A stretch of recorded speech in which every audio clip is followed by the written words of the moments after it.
அனைவருக்கும் வணக்கம். தினம் ஒரு சிந்தனையில் இன்றைக்கி தனித்த அடையாளம் இல்லாதவனின் தரமற்ற முழக்கமே குடிப்பெருமை. இன்றைக்கி நம்ம வாழ்க்கையில் நிறைய பேரை பார்த்துருப்போம். குடிப்பெருமை பேசிட்டு அலைவாங்க. அதாவது தங்களுடைய சாதி தான் உயர்ந்த சாதி, தங்களுடைய மதம் தான் உயர்ந்த மதம், தங்களுடைய இனம்தான் உயர்ந்த இனம் அப்படின்னு சொல்லிட்டு தங்களுடைய குடிப்பெருமைகளை மிகவும் புகழாகவும் மிகவும் பெருமையாகவும் பேசிட்டு அலைவாங்க. அப்படி தங்களுடைய குடிப்பெருமைகளை பேசக்கூடியவர்களுடைய நிலையை நம்ம எண்ணி பார்த்தோம் அப்படின்னா அவங்களுக்குன்னு தனிப்பட்ட எந்த அடையாளமும் இருக்காது.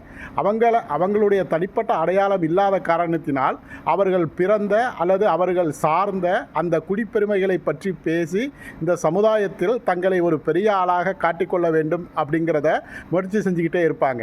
அப்படி தன்னுடைய குடிப்பெருமைகளை பற்றி பேசக்கூடியவர்கள் ஒரு தற்குறிகள். அவர்களுக்கென்று எந்த விதமான தனித்த அடையாளமும் இல்லாதவர்கள்.